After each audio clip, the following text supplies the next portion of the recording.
Hi, Alexandra. Hi, Sandres. Today we will speak about your piece, and the title of the piece is For Musicians with Heartbeat Sensors and VR Headsets. Can you just give some kind of short background of the piece? Who commissioned the piece? And the piece is commissioned by Distractful Ensemble, and the piece was supposed to have been premiered at Klang Festival in Copenhagen last year, but due to COVID, it got cancelled. But instead, it was premiered last week at Unsoothing Musik in Berlin. Yeah. And what is this title of the piece?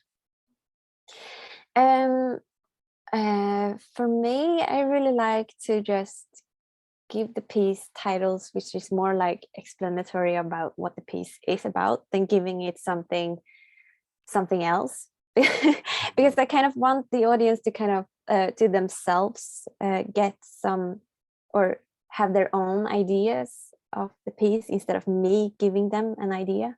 Yes. So that's why it's more like an explanatory title. Got it. And what is like maybe central idea of the piece?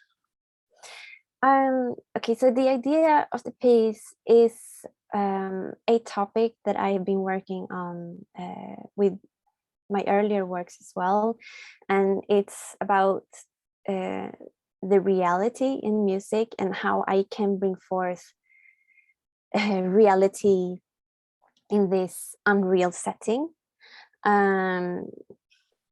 So, for example, by using objects or create different types of situations for the musicians, performers, or the human instruments that I sometimes call them when they perform the pieces. So, for example, it could be, I wrote a piece called With Eyes and Human Instruments, which is for one performer playing on two human instruments with eyes. And the piece is not rehearsed beforehand because I would like, what I'm interested in is the human instruments' first reaction towards the eyes. So they both have microphones, headset microphones, which pick up their sounds, if there are any sounds. Sometimes there are only physical movements. Yeah, or for example, I also there is a piece called For Male Musicians in High Heels with Paper Tubes and Microphones. Yes. Yeah, and in that piece, the musicians are wearing these 10-centimeter high heels. Yes. And during rehearsal, they are allowed to wear them for a short amount of time, not the whole rehearsal, and they're not allowed to bring them home because I really would like to find the balance where they can still walk in them but still feel a little bit uncomfortable, but I don't want them to fall.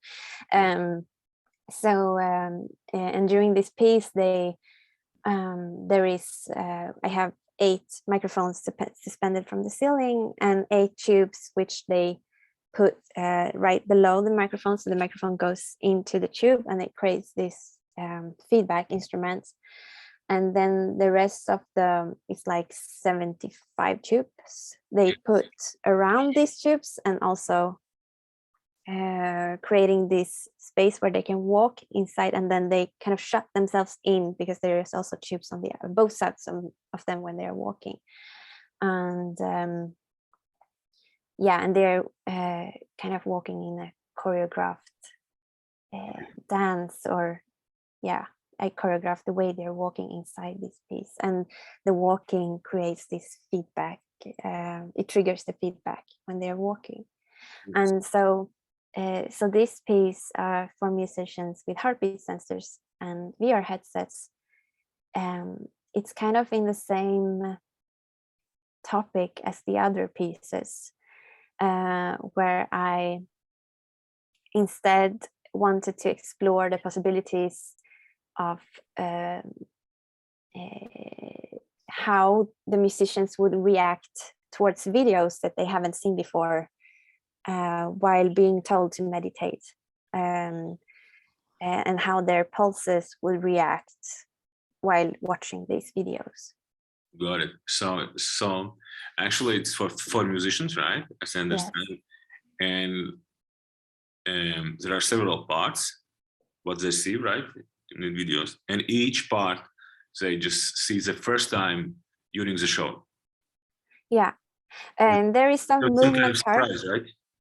Yeah, true. There is some movement parts that they've seen before, but they haven't practiced so much with them, because there is also this balance part that I wanted them to kind of know how to move, but not too good. Yes. Because I really like this imperfect way, where it's not like totally perfect. And then there is a video part while they're meditating that they haven't seen. Got it. And what's the role of sensors there? So I understand, right? This is a performance, right? It's and there are sounds, but let's talk about sounds later on. And then there are like VR headsets.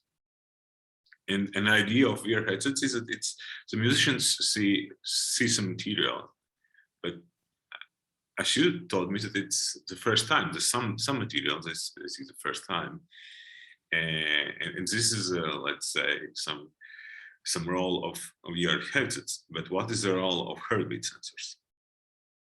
The heartbeat sensors I use to pick up their heartbeats if there are, because I mean, if you could get your resting pulse down to 40 if you are like really good at getting your pulse down.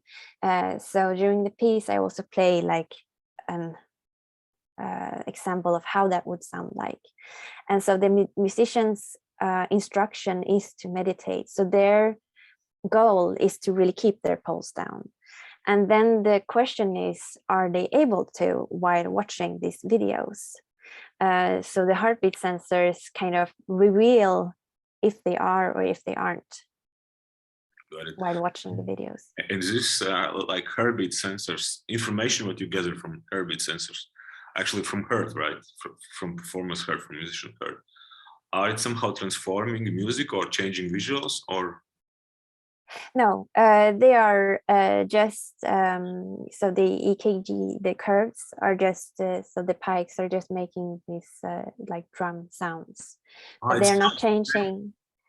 They're not changing anything visually or, yeah, no, I didn't use them like that. It's only for picking up their heartbeats.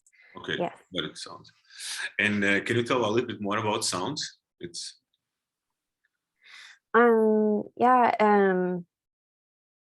So the heartbeat sensors, they're called Vitalino, and they are and they've made a program, or the company who made Vitalino made a program called Open Signals, which send these biosignals, which I convert to sounds through Max for Live and Ableton, which it's the beatings are more like a synth type of beating sound. Yeah, a drum sound, if you like. Yeah. But these are pre-recorded, right? These are. Sorry, what? The drums and etc. It's pre-recorded. These sounds are pre-recorded before, right? No, they are reacting to these. Spikes. The spikes, yes. Yes.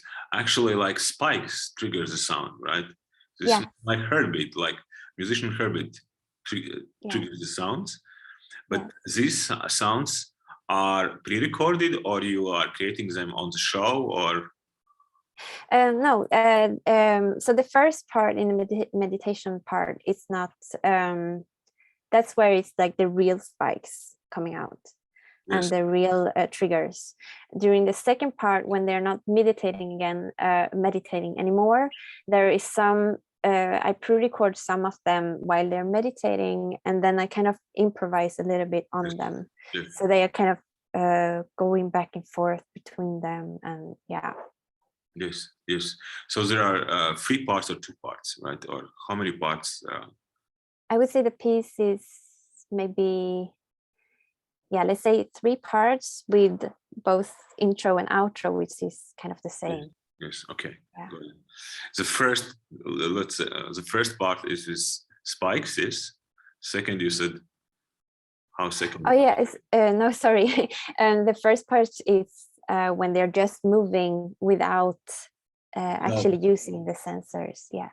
Okay. And then the second part would be meditating while triggering the sounds, and the third part would be yes. Yes. Yes. Got it. And third part, just sorry, third part. The third part would be me kind of improvising on their heartbeats. Okay, got it. Yes. Got it. Good. And who chose the setup? Is it was musicians just go to you and said, okay, please write for VR headsets and sensors, or how idea came? I was actually really lucky because I was able to decide this myself. They didn't give me any frames or anything. So the piece came to, which usually is how my pieces are created, is that I find a concept that I would like to work with and explore more.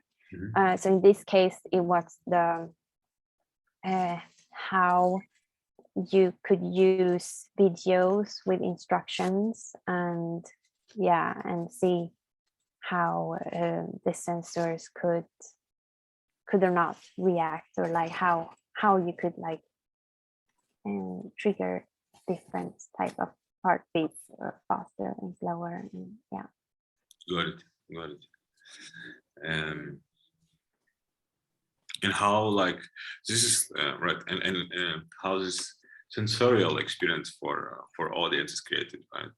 So one is like electronic sounds, right? And what I see during the show.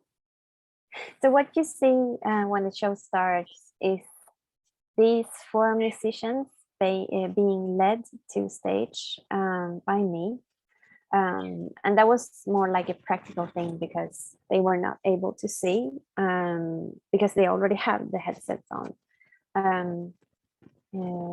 So I kind of composed this part where I was also on stage together with them. So the audience see me leading the musicians to their places. Yes. And then they are having headset microphones, so they are singing a little, like a small choir part. And this choir part is it's repeated during the piece on like a singing.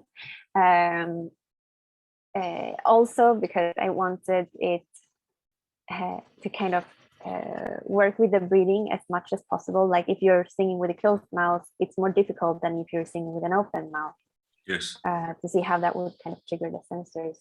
And yeah, so the audience, the musicians going to stage, and in the first part, the musicians are only doing these movements that they are instructed to follow. So the audience only see the musicians moving in different, like it's like aerobic inspired, it's exercise inspired, and they hear them breathing. And then the audience, for the first time, you will hear their heartbeat. Yeah. No, I saw that there are some screen as well, right? And there are some, maybe not instructions, but you're just explaining what to go. Yeah, exactly. So while the musicians are meditating, I kind of give the audience, I show them on the screen behind the musicians projected what the musicians are doing or what they are told to do. that they are told to meditate, for example, and that what they are watching while meditating and trying to ignore what they're watching because they're supposed to meditate. Yes. Yeah. And what are they watching? They're watching a lot of different things. One was watching a part from a really like scary movie with a lot of like jumping parts. One is watching it was like a person who had like a lot of spiders crawling all around the body of the person. And number 3, I think, is watching 2 people who are having sex, and it's like really passionately. Yes. And number 4 is watching some small clips of these cute animal sequences that you sometimes see on Facebook, like cats and dogs and doing some crazy stuff. Yeah. Got it. And movements of performance or choreography, are you made, or it was collaboration with somebody? Sorry, what? I didn't understand the question. At least as I saw, there was some movements, right? So Yes. performance. Did you created this movements or choreography as well, or it was cooperation with some other people? It was I found this old 80s videotape by a woman who did aerobics. So that's what's on the video, this aerobic. So it's not a collaboration. I just used it to use their choreography. Yeah. Yes, got it. And what kind of software you use? Different types. For the video clicks with instructions, it's Final Cut Pro and Logic. And then when I converted it for the VR headsets or to the phones so that we could have them in the VR headsets, I used something called Video Solo. It's like a very low tech VR thing. It's just to kind of split the screen so they have one eye has one video each, the same video playing at the same time. And then for the sensors, it was this Opus Revolution and Max Relive and Ableton. Yeah. In hardware, and what kind of hardware do you use? So my computer? No. Your computer, yes, but I think you some. Oh, the VR headsets. It was I don't remember what they're called, but I think it's like Bobo headsets or something. Yeah, very cheap. Yeah. Got it. And heartbeat sensors? Yes. There were special sensors, or? Yeah, they are called Vitalino. Yeah, and they can do a lot of different things. They're really cool. They can pick up all different types of reactions from the body, like muscle constructions, but they can also pick up like movements. But I only use the EKG signals. Got it. And can you imagine the piece, but without headsets, VR headsets? Could it be possible?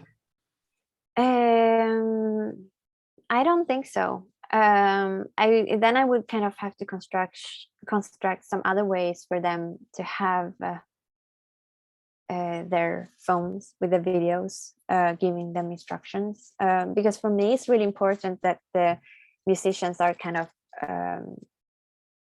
closed inside of this experience. And if I would open it up somehow, it would be more it wouldn't be the same. I think it would be too open and like Got it. And can you imagine the piece but without heartbeat sensors? No, I don't think so. I think it would be really different. Then, yeah, there wouldn't be that much sounds either. It would only be the breathing, which is okay. That would be really fine. But no, I don't think so. Yes. Because I feel that they are a very big part of the piece. Can you imagine that the piece is only like recording? No, I mean like electronic music or something like that. Could it be like sound only piece without live performance of four musicians? No, but for me, the whole like this whole concept is like build upon these performers and how they are as persons. For me, it's that's also so nice that we are working with other human beings and what they bring into the piece, because it changes a lot depending on who they are. Yes. And it's also because it's like, for me, I'm not the one, they're not really conveying my own emotions anymore. They Yes. have to kind of live through their own emotions to play the piece. So for me, they are kind of the whole main thing of the piece. It's the performers. Yes. So do I correctly understand that the piece doesn't? It's not possible only sound. It's not sound only. For this piece, it's not possible to be sound only. Let's say to put on SoundCloud and or to, I don't know, to broadcast in some radio. It's for this piece, it's impossible, right? Yeah. Or yeah, I think you would kind of miss a lot. Like 90% of the piece is them performing the piece, or maybe even more. Yeah. Right. And what about, is it possible this piece, but without projector who shows these instructions? Yeah, it could possibly be, but I think as an audience, maybe you would miss out a little bit of what they're watching, and you will kind of miss out on why their heartbeats are changing, and maybe why it could be difficult to get it down to like a 40 BPM pulse. Yes. So I think it's really interesting to hear their heartbeats in correlation to what they're watching, and to see like, oh, but if they're watching this, then how will it sound like? Got it. And also so that they can feel on themselves like, yeah, okay, but what if I was watching a horror movie, my heartbeat would be like beating like crazy, but maybe the performer on stage is not scared and it doesn't affect that performer. So it would be like, okay, so that person is not scared at all, but I know that I would be. So it can be something that they could relate to. And yeah. Got it. So it's very, very, very, let's say, experimental piece as well, right? Yeah, it's also an experiment, because I mean, next time that we play the piece, I will change the videos so they will see something else which they don't know.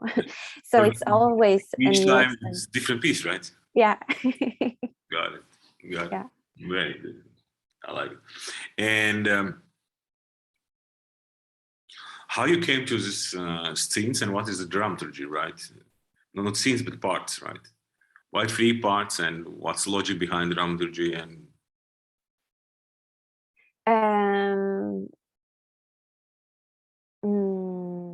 I think it was quite necessary.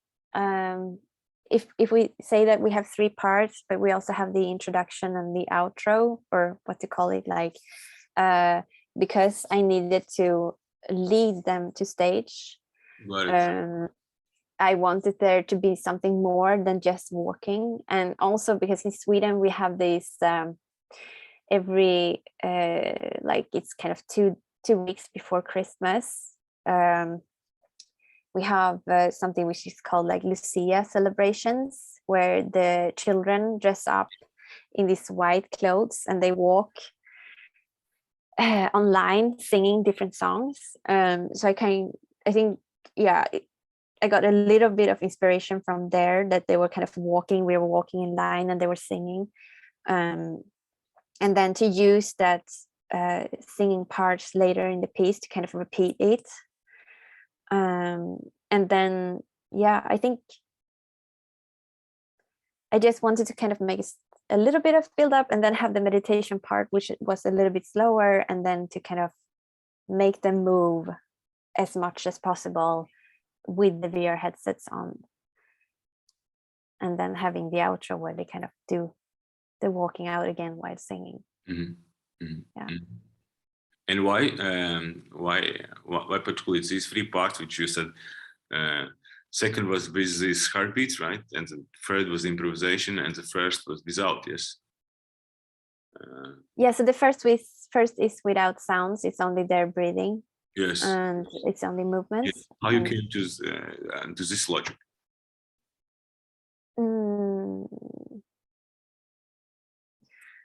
I think I just wanted to kind of present a little bit at a time. So I wanted to start with the movements because they were already standing there. So I think I wanted to kind of start slowly and building up with like smaller movements and then just making them bigger and bigger. Right. So then for me, it made sense to not have the sounds from the heartbeats until they were actually just sitting down in meditation. Mm. And yeah, and also to have some movements before the meditation part so that the heartbeats would be naturally up. So it would be a little bit more. So basically, okay, maybe I didn't something correctly understand, but as I understand, as a visual, right? So you have a very clear visual concept, and according to visual concept, you thought about what kind of sounds and etc. So it's like sound follows. In this case, sound follows visual or choreography, right? Correctly? Yeah, it does. Yeah, because yeah, you could say that. Yeah, for sure. So this was the idea of how you create. How long it was? How long you compose the piece? For a long time. Yes. How much it took time for you?